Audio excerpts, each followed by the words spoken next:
o el corazón de la Navidad.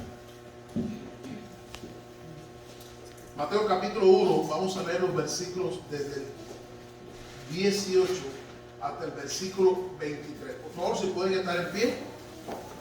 Mateo capítulo 18, capítulo 1, verso 18 al 23. Queremos estar compartiendo bajo el título del corazón, la esencia o el corazón de la Navidad. Dice el versículo 18 en adelante: el nacimiento de Jesucristo fue así. Estando desposada María, su madre, con José, antes que se juntasen, se halló que había concebido del Espíritu Santo. José, su marido, como era justo y no quería infamarla, quiso dejarla secretamente. Y pensando él en esto, he aquí un ángel del Señor le apareció en sueños y le dijo: José, hijo de David, no temas recibir a María tu mujer, porque lo que en ella es engendrado del Espíritu Santo es.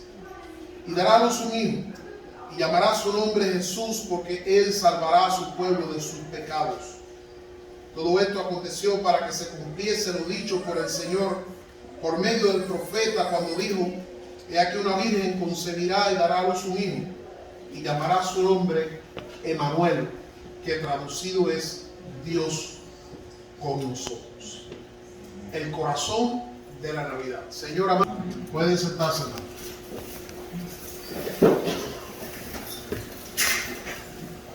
Cuando hablamos de Navidad vienen muchas cosas a nuestra mente. De acuerdo a la cultura en que vivamos, vienen muchas ideas a nuestra mente. Por ejemplo, cuando yo era niño, Navidad en Cuba, lo que traía a nuestra mente era una época especial en la cual íbamos al templo, veíamos dramatizaciones y había una cena en la iglesia. Porque en Cuba la cultura de la Navidad se perdió y ya la gente no celebraba Navidad en los hogares, ni siquiera los comercios creaban un ambiente navideño. Lo único que uno tenía para Navidad en aquellos años, después del año 59, era que la iglesia mantuvo la celebración de la Navidad. Y donde único podías experimentar esto era en la iglesia, en los templos. En otras culturas, Navidad, Navidad también le recuerda a mucha gente cuando le habla de Navidad, el turrón de Alicante, el turrón de Gijona, en Cuba el cerdo asado. Hay culturas donde Navidad es intercambio de regalos. Recuerdo que en el trabajo hay una persona diciendo: tenemos que hacer un intercambio de regalos, porque ese es para ellos Navidad. En otros lugares, Navidad es la oportunidad para la familia reunirse. Hay unos días fríos, unos días libres, y la familia se puede reunir. Unos en acción de gracias van con la familia de la esposa, otros van en Navidad con la familia del esposo. Lo cierto es que cuando hablamos de Navidad vienen muchas cosas a nuestras mentes, pero la sociedad pocas veces vincula Navidad con Jesús. Porque hemos transmitido la tradición de que la Navidad es celebración, lo cual es cierto, pero celebramos muchas cosas. Inclusive para los comercios, Navidad es una buena oportunidad de ventas.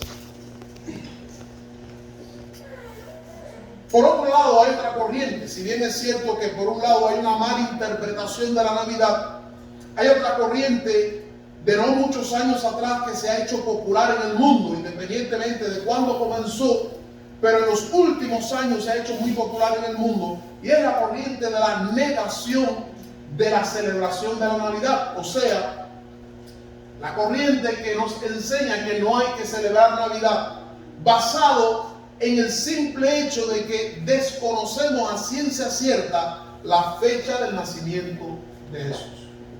Y es cierto, no sabemos con exactitud cuándo nació Jesús. Pero el hecho de no saber con exactitud cuándo nació Jesús no borra la verdad histórica de que Jesús nació. Y si Jesús nació, entonces no hay problemas en celebrar la llegada de Dios al mundo. ¿Qué es la Navidad? La palabra Navidad viene del latín nativitas, que significa nacimiento. De manera que cuando hablamos de Navidad o hablamos de celebrar Navidad, literalmente estamos celebrando el nacimiento. Celebrar Navidad es celebrar el nacimiento. Pero específicamente, cuando celebramos Navidad, nos estamos refiriendo al nacimiento de Cristo Jesús. Por tanto, celebrar Navidad no es otra cosa que celebrar el nacimiento de Jesús. Cuando leemos en el libro de Lucas, el Evangelio según San Lucas, en el capítulo número 2, nos habla de una celebración y no podemos encontrar otra palabra para describir esta experiencia. Allí en el capítulo número 2, versículos 13 y 14, después que los pastores estaban pastoreando las ovejas y cuidando el rebaño, hubo un evento sensacional, extraordinario, y es que dice la Biblia que recibieron de parte de un ángel el anuncio de que Jesús había nacido. El verso 11 dice: os ha nacido hoy en la ciudad de David un Salvador, que es Cristo el Señor. Luego, cuando leemos los versículos desde el 13 hasta el 14, dice: repentinamente apareció con el ángel una multitud de huestes celestiales que alababan, o podemos decir celebraban a Dios, y decían: gloria a Dios en las alturas y en la tierra paz, buena voluntad para con los hombres. Con este simple texto nos es suficiente para hablar de que hay razones para celebrar. Hay razones para celebrar porque aquellos ángeles que vinieron enviados del cielo estaban celebrando la llegada de Jesús. Estaban celebrando el nacimiento de Cristo Jesús. Y nosotros simplemente, como cristianos y como hijos de Dios, celebramos también la llegada de nuestro Salvador, Jesús, al mundo. La Navidad, amados hermanos, es la celebración del nacimiento de Cristo. Si alguien nos pregunta, les pregunta, ¿qué celebramos en Navidad? Aun cuando haya muchas formas de celebrarlo en familia, compartiendo un regalo, dándonos bienvenida, haciendo una comida, etc. Pero no podemos perder de vista y no debemos perder de vista, y como iglesia necesitamos volver al verdadero sentido de la Navidad, que es celebración de Cristo Jesús. Si no hay comida, si no hay turrones de Alicante, si no hay vuelos para ir a visitar la familia, si no hay la oportunidad de reunirnos en un lugar u otro para hacer lo que tradicionalmente hemos hecho, no importa. Seguimos celebrando un hecho que es innegable, que es el nacimiento de Jesús.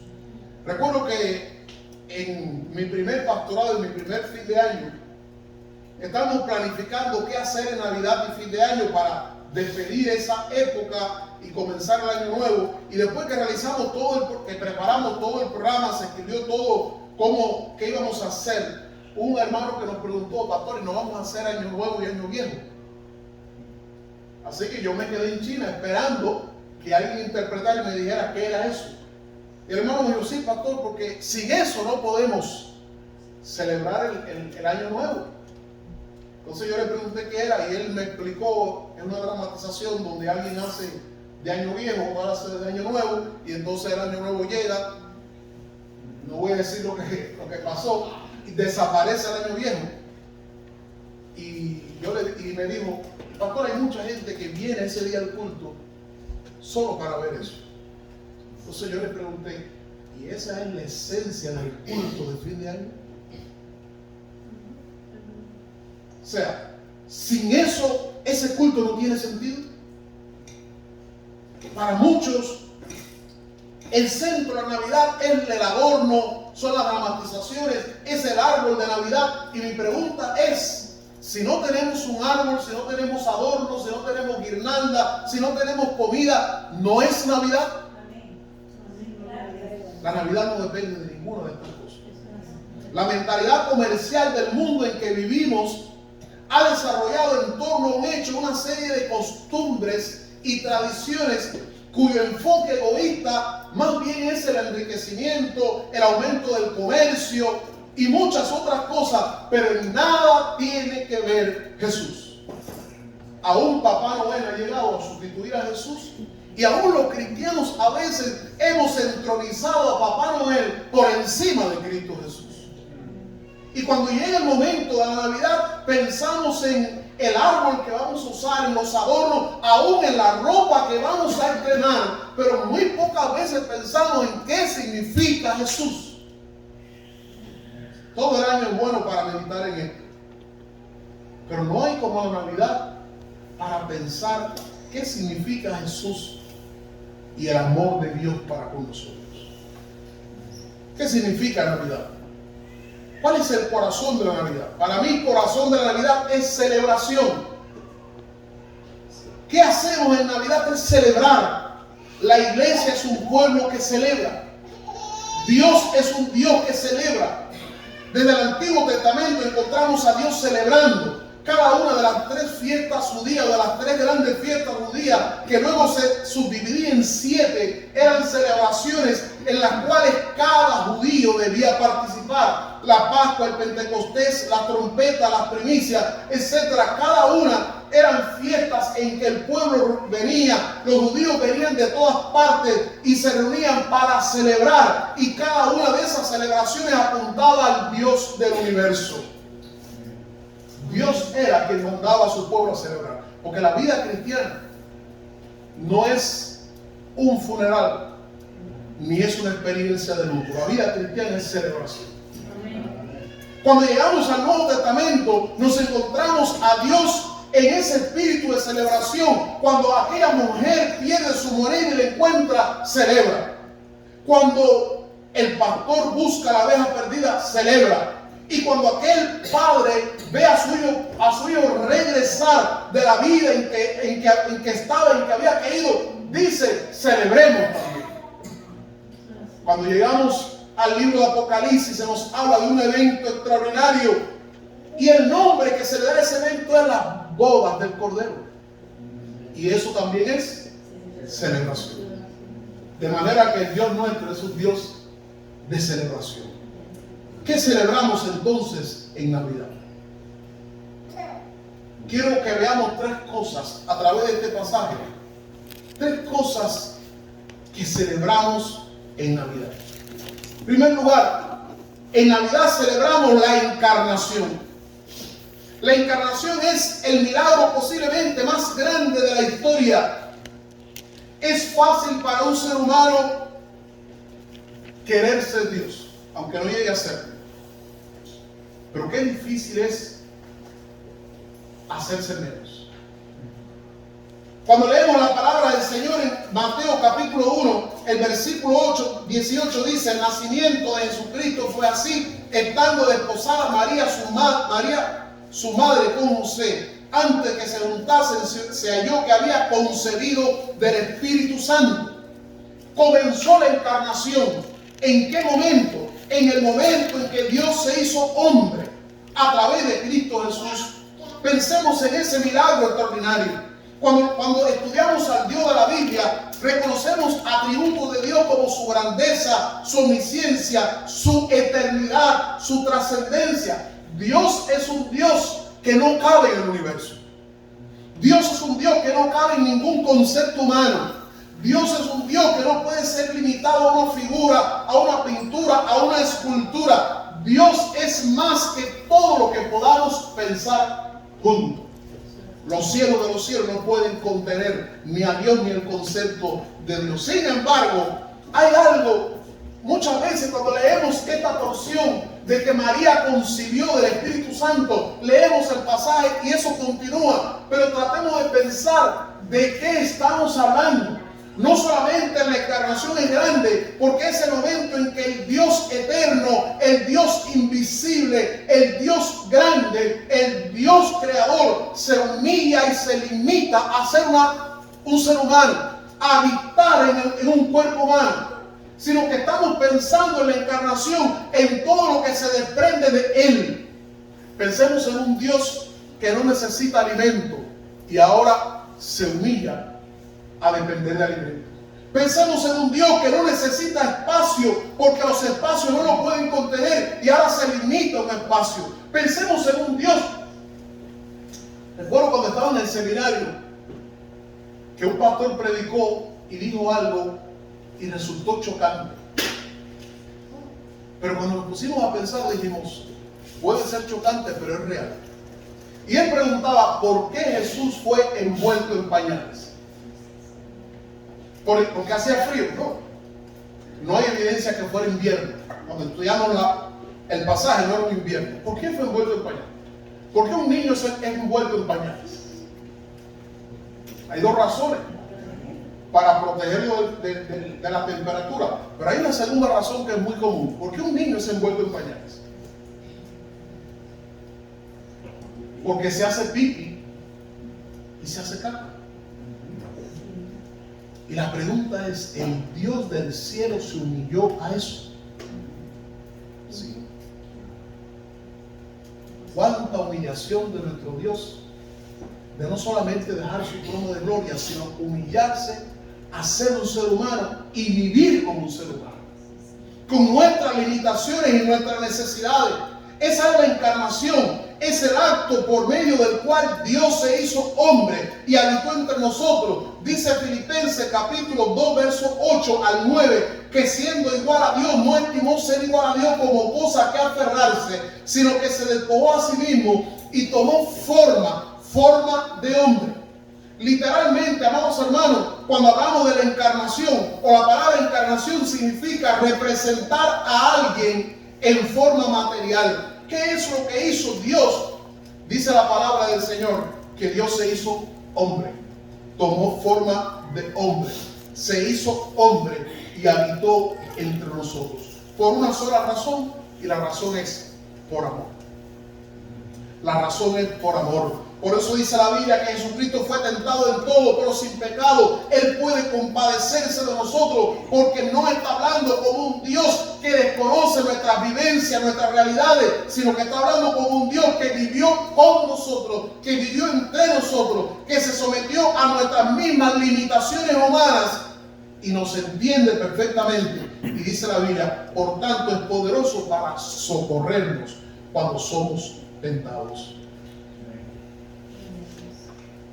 El milagro de la encarnación es un milagro extraordinario, porque el pecado implicaba condenación y castigo, pero el castigo y la condenación debía ser para un hombre, por cuanto la Biblia nos enseña que fuimos los hombres los que pecamos. Por tanto, Dios en su inmenso amor anhelaba nuestra salvación, anhelaba perdonarnos, pero también su justicia exigía el castigo. Nuestro pecado exige que seamos castigados. Nuestras fallas y nuestras transgresiones exigen una condena. La ira de Dios debía derramarse sobre el pecado, sobre el pecador. Pero la palabra de Dios nos enseña que el amor de Dios fue tan grande y es tan grande aún, que Cristo ocupó nuestro lugar. Dios ocupó nuestro lugar en el castigo. Y la única manera que Dios podía hacerlo era haciéndose hombre. Cuando leemos en Juan capítulo 1, verso 18, la Biblia nos dice que nosotros vimos su gloria. Nos dice que Jesús es la imagen visible del Dios invisible. Cuando nosotros celebramos Navidad, estamos celebrando posiblemente el milagro más grande, que es el milagro de Dios hacerse hombre. Y como alguien dijera, Dios se hizo hombre para que el Hijo de Dios se hizo hombre para que los hombres llegásemos a ser hijos de Dios. Hay algunas cosas que hacen la encarnación grande, o esa experiencia de Dios hacerse hombre, la hacen grande. Una de ellas es, amados hermanos, que la encarnación implica humillación. La encarnación implica humillación. Y pensemos en el Dios grande de la historia humillándose y dejándonos a nosotros un ejemplo de humillación al hacerse lo que no era. Y hemos leído en las Escrituras acerca del hombre, que cuando se describe acerca de su creación se nos dice que Dios al hombre lo hizo poco menor que los ángeles. Y eso significa que el hombre fue hecho menor que Dios. De manera que la encarnación significa o implica que el Dios del cielo se hizo menos con tal de salvarnos a nosotros. Y eso es humillación. Cuando leemos la Escritura, amados hermanos, no hay ejemplo de orgullo. No hay desafío ni inspiración al orgullo ni a la autosuficiencia. Cuando leemos las escrituras de etapa a etapa, nos encontramos que Dios nos está hablando y desafiando y dejándonos ejemplos para la humillación. No humillar a otros, sino humillarnos a nosotros mismos. La humillación implica autolimitación. Cuando leemos en Filipenses que dice que Jesucristo se humilló a sí mismo y se hizo hombre y se hizo obediente, la palabra nos enseña que ese estado de humillación de Cristo Jesús fue un estado en el cual Jesús se autolimitó. No dejó de ser Dios, no dejó de ser grande, no dejó de ser quien era, pero Jesús se autolimitó y dejó de vivir como Dios, dejó de vivir, de usar los atributos plenamente, sus atributos divinos continuamente, para vivir en una autolimitación. De manera que humillarnos es autolimitarnos también, teniendo el derecho y el privilegio de no lo voy a usar. Eso tiene que ver con humillación. Fue lo que Jesús hizo. Cuando leemos la historia, leeremos de hombres que murieron para ser grandes. Leeremos de hombres que trabajaron para ser grandes. Leeremos de hombres que hicieron sacrificios para lograr grandeza, honra, para lograr gloria. Leeremos de hombres que lucharon desde lo más bajo para terminar lo más grande. Pero no creo que leeremos de hombres que siendo grandes se hicieron menos. No leeremos de hombres que siendo lo máximo se hicieron lo menos. Eso fue lo que hizo Jesús. La encarnación es el acto milagroso por medio del cual Dios se hizo hombre y habitó entre nosotros. Como cantamos en ese canto, Él dejó su trono de gloria. ¿Qué es entonces Navidad? Es la celebración de la encarnación de Jesús. Es la celebración de Dios que siendo Dios se hizo hombre. En segundo lugar, la Navidad es celebración, la celebración de la salvación. El versículo número 21 de Mateo 1 dice: y dará a luz un hijo, y llamará su nombre Jesús, porque Él salvará a su pueblo de sus pecados. Y cuando leemos, amados hermanos, en el versículo 24, dice la Biblia que cuando el niño nació, José le puso por nombre Jesús, que es Salvador. Siempre que nosotros escuchemos o vinculemos el nombre Jesús, lo estaremos vinculando a salvación. La palabra salvación en la Biblia en ocasiones es traducida como sanidad. Y no hay contradicción entre Jesús Salvador y el sanador, porque el Dios en el cual creemos nos sana y nos salva. No hay contradicción porque Jesús vino a darnos la salud más integral, que es la salud que produce la salvación del alma, cuando somos sanados de nuestros pecados, cuando somos sanados de nuestra corrupción y aún, si le place, somos sanados de nuestras enfermedades. Necesitamos un Salvador. Necesitamos a alguien que nos salve. Cuando dice la Biblia que el ángel se apareció a los pastores, el mensaje del cielo fue: gloria a Dios en las alturas y en la tierra paz, buena voluntad para con los hombres. Ha nacido hoy en la ciudad de David un Salvador. La historia del ser humano comienza en Génesis, cuando Dios creó al hombre. Pero la historia tempranamente presenta uno de los hechos más tristes, que fue el hecho de la caída o el pecado de Adán. Dice la palabra del Señor que habiéndole Dios advertido a Adán y Eva de que no pecaran, porque el día que lo hicieran morirían. Y la muerte significa separación. Serían separados de Dios eternamente y para siempre, a menos que alguien les salvara de esa condena. Ayer, o antes de ayer, alguien me estaba comentando acerca de una película que impactó su vida, Milagro en la celda 13, creo que fue el nombre que me dijo. Y narra la historia de alguien que fue acusado injustamente y llegó a prisión e iba a ser condenado a muerte. Y ahí en prisión parece que conoció a alguien que había cometido un delito, y en el momento de la ejecución, cuando se iba a cumplir la ejecución de hacer morir a este hombre, la otra persona ocupó su lugar. Y mientras hablaba con esta persona que me contaba, lo que más le impresionó a ella fue eso, el hecho de que alguien ocupara el lugar de alguien que iba a morir. El hecho de que una persona que no estaba condenada a muerte ocupara el lugar de un condenado a muerte para morir en su lugar. Y cuando esta persona me contaba eso, yo le decía, esa es la historia de la Biblia. La historia de alguien que ocupó nuestro lugar. La historia de alguien que nos salvó. La historia de alguien que murió por nosotros. Salvación, amados hermanos, implica poder y liberación de la culpa y de la condena. ¿Cuál era la situación del ser humano, la nuestra? A partir del momento en que Adán pecó, estábamos condenados. Estábamos destinados a la condenación eterna. A menos que alguien nos salvara. Dice la palabra del Señor en lo que conocemos como el protoevangelio, así, la simiente de la mujer le herirá en la cabeza. Dios estaba anunciando desde el mismo momento en que el pecado entró a la raza humana, que Él nos salvaría. Dios estaba anunciando que Él haría provisión de un Salvador. Los antiguos, amados hermanos, esperaban ese día. Confundieron muchos el concepto de Salvador, reduciendo Salvador a un líder político o militar que traería liberación al mundo. Para ellos Moisés fue un Salvador porque lo salvó de la esclavitud de Egipto, pero la esclavitud de Egipto no fue la peor esclavitud del pueblo de Israel. Josué lo salvó y cada uno de los jueces y los caudillos que tuvo el pueblo hebreo fueron considerados como salvadores porque en momentos de crisis en su vida y en su historia le salvaron, pero ninguno de ellos proveyó salvación real para el alma.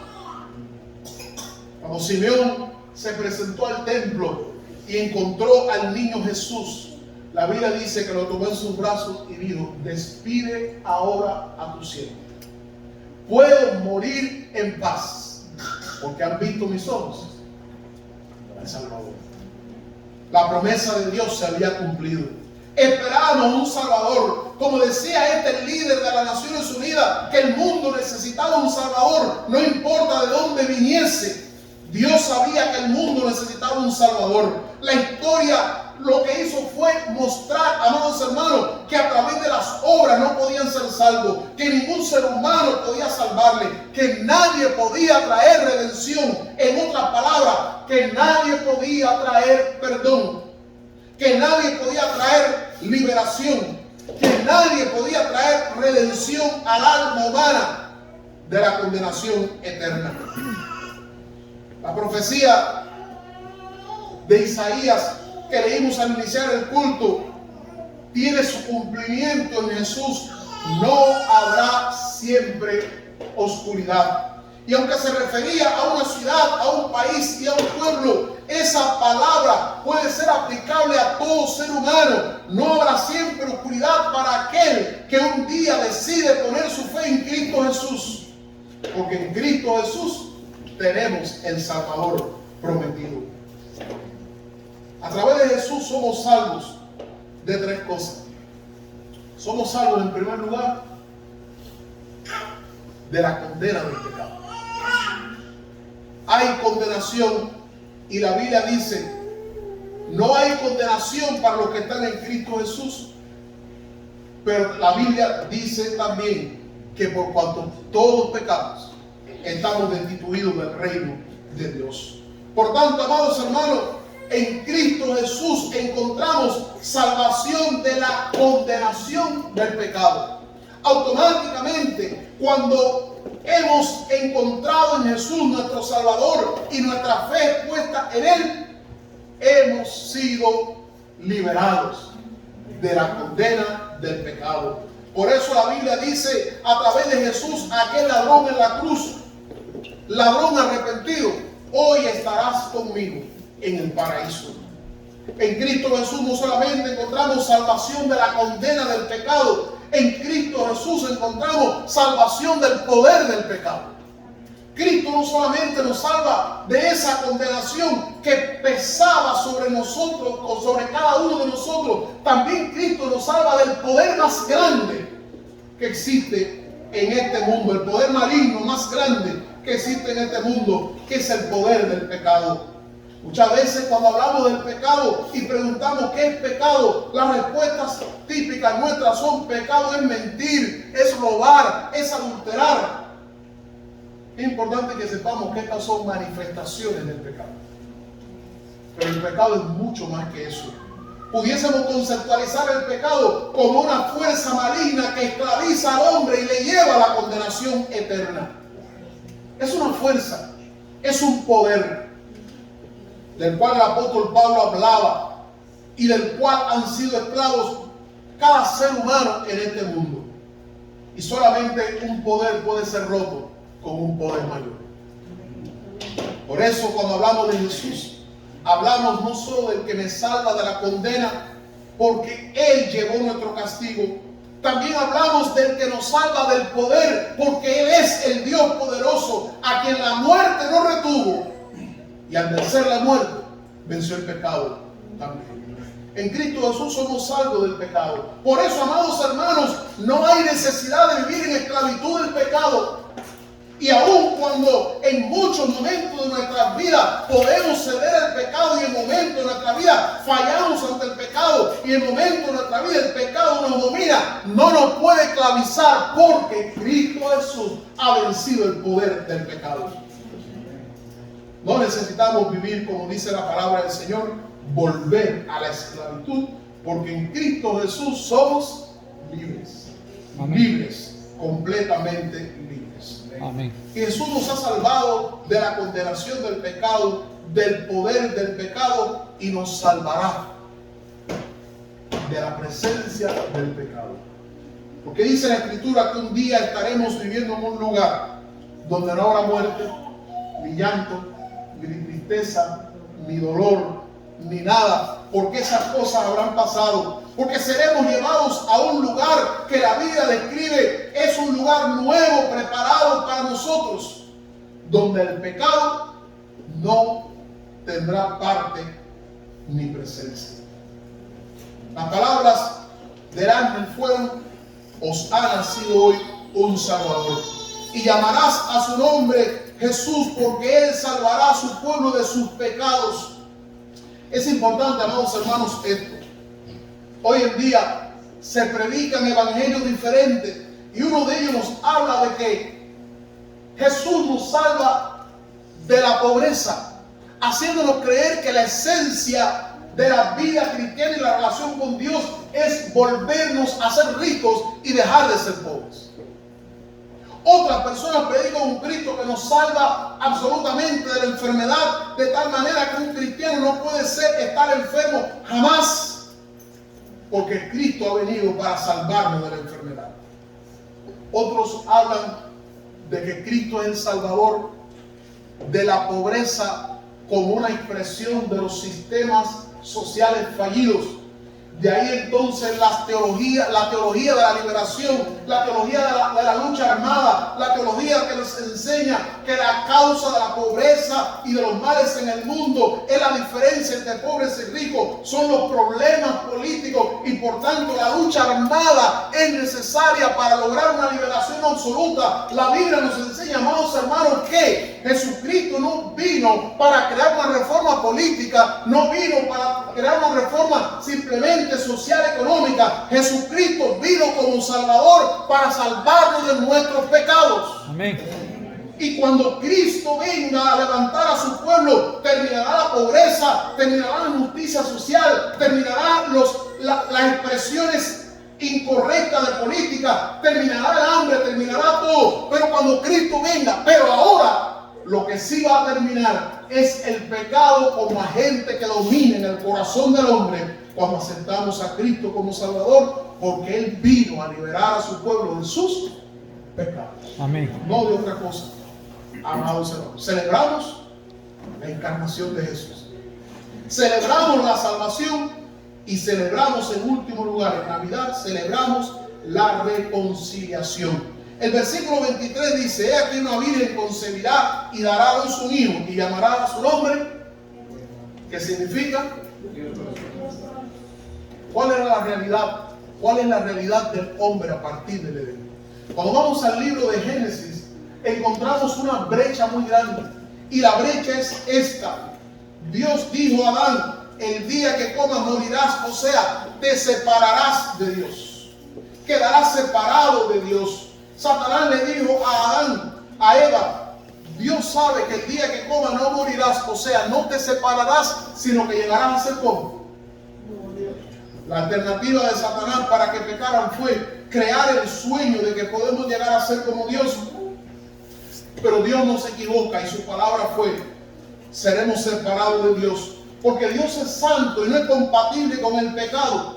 Por tanto, a partir del momento, amados hermanos, a partir del momento en que el pecado entró al ser humano, la Biblia nos enseña que hemos sido separados de Dios, llegando a su expresión cumbre en el libro de Romanos, cuando dice: todos por cuanto pecamos, todos estamos separados o destituidos o desligados ¿de qué? De la gloria de Dios y del Dios de la gloria también. Ahora, amados hermanos, ¿qué es la vida de un hombre sin Dios? ¿Qué es la vida de un hombre sin Dios? Dios no es una opción, Dios es una necesidad. Dios, más que una opción, es una necesidad. Usted le predica el evangelio a alguien y la gente te dice a veces: no me gusta, no quiero. Y como decía un pastor graciosamente, la gente cree que el evangelio es un trago de café al que tú le puedes decir me gusta o no me gusta. El evangelio no es una opción de me gusta o no me gusta. El evangelio es una necesidad. Es una necesidad porque sin Cristo Jesús morimos eternamente. Sin Cristo Jesús estamos separados de Dios para siempre. Sin Cristo Jesús la condenación eterna pesa sobre nosotros. Sin Cristo Jesús estamos separados del Señor para siempre. Juan 15:5, Jesús dice: separados de mí nada podemos hacer. ¿Qué alternativa hay para un hombre sin Dios? El mundo que estamos viviendo es la evidencia de lo que es un mundo sin Dios. Un mundo de drogas, un mundo de pecado, un mundo sin esperanza, un mundo de tanta obstinación, es la evidencia de un mundo sin Dios. Los psicólogos y sociólogos explican que el suicidio en este siglo XXI llegaría a ser una causa esencial de muerte. Mucha gente se suicidaría, pero los especialistas dicen que el suicidio es más común en la clase rica y en los profesionales que en los pobres. Y la explicación es sencilla. Los pobres tienen la esperanza de que si son ricos serán felices. Pero los que han alcanzado la riqueza y la plena realización social y descubren que aún así no son felices, ¿qué otro sueño les queda? No les queda más sueño. ¿Por qué?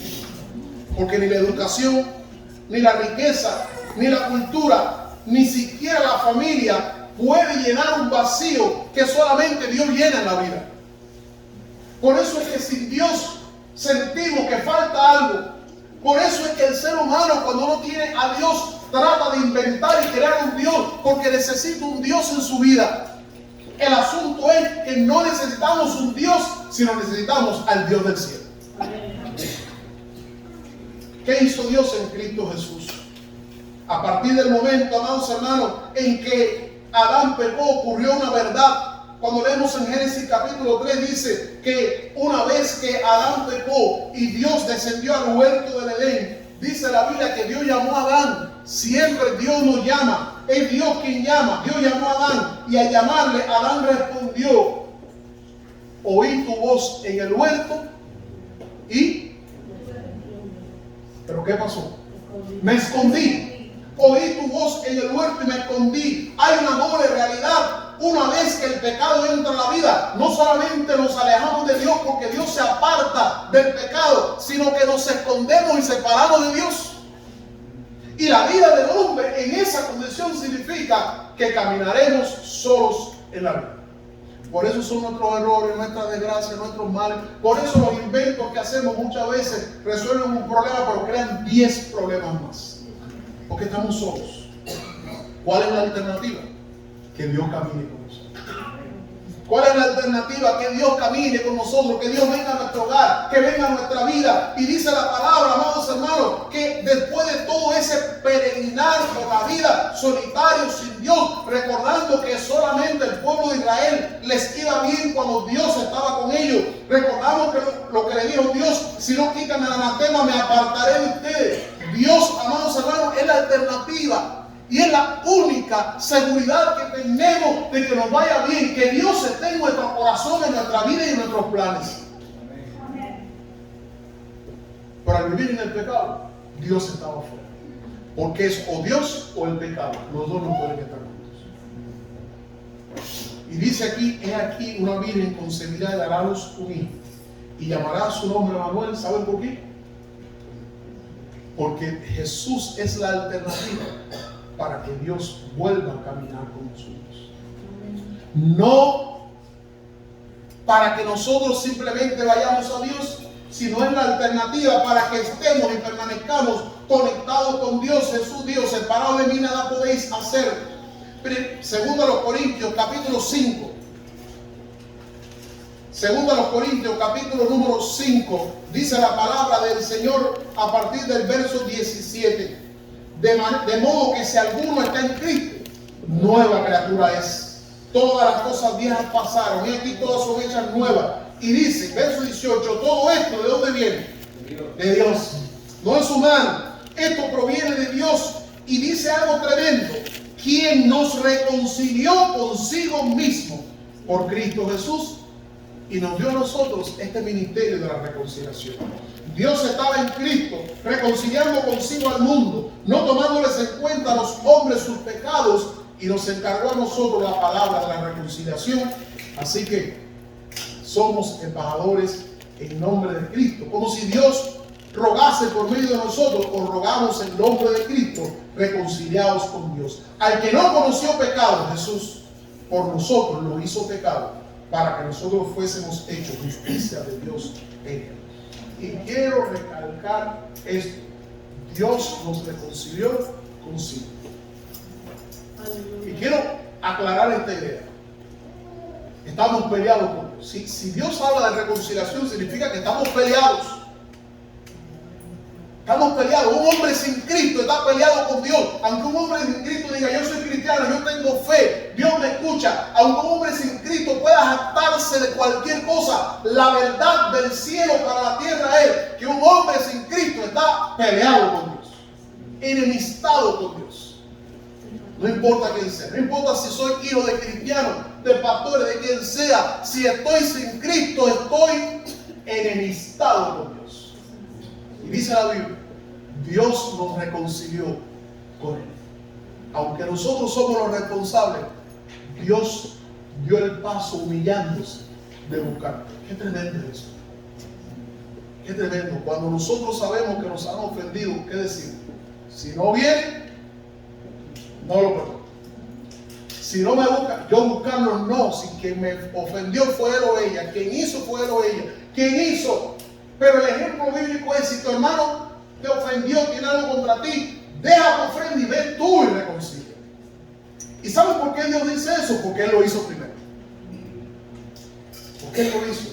Cuando estábamos en pecado y enemistado con Él, Dios dio el paso para reconciliarnos a nosotros con Él por medio de Cristo Jesús. ¿Por qué necesitamos la reconciliación? Porque hay una relación que está dañada.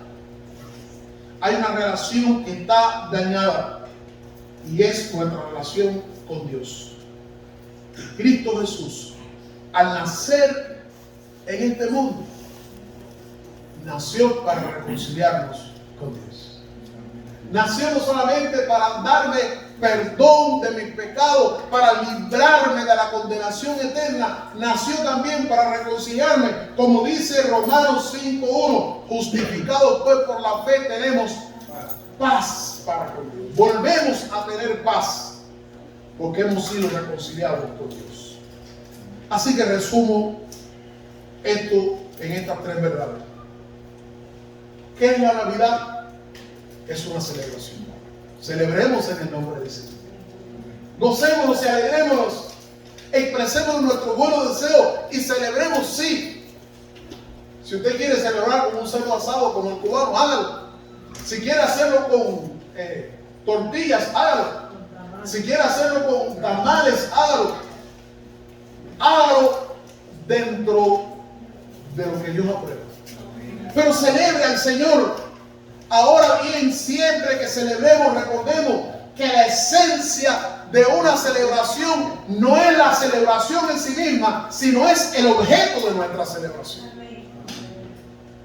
Juan dijo: yo soy el amigo del esposo, pero no soy el esposo.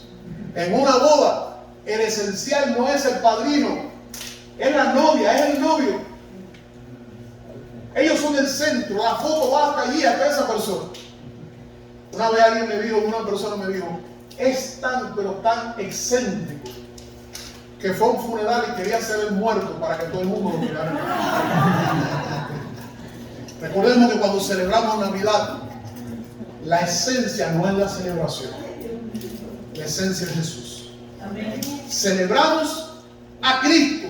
Primero, celebramos su encarnación, porque Él, siendo Dios, se hizo hombre en el milagro más grande de la historia, el que Dios se hiciera hombre. Amén. Segundo, celebramos la salvación, que significa que es la llegada del Salvador, aquel que podía perdonar mis pecados y liberarme para siempre de esta cadena perpetua que tengo por ser pecador.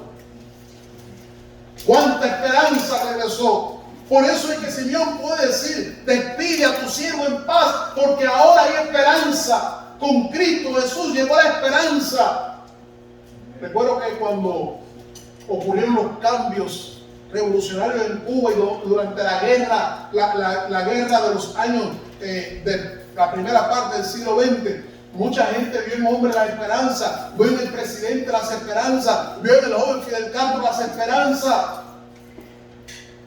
Y aunque produjo cambios en un tiempo, cuando miramos el país ahora, el país está en una situación difícil. Y no es Cuba, es cada país del mundo, es Estados Unidos, es Nicaragua, es Venezuela, es México, es El Salvador, es Guatemala. Cuando nosotros ponemos las esperanzas en la llegada de un hombre al poder, estamos perdidos, porque maldito el que confía en el hombre. Pero cuando Cristo llegó, los ángeles cantaron, el cielo se alegró, hubo gozo en todo el mundo, porque ha nacido hoy un Salvador. Amén. El cual sí puede perdonar nuestros pecados. Amén. Y celebramos Navidad porque celebramos la reconciliación. Amén. De Dios con el hombre. Qué tremendo es eso. Cuando dos personas se reconcilian, hay fiesta. Eso celebramos.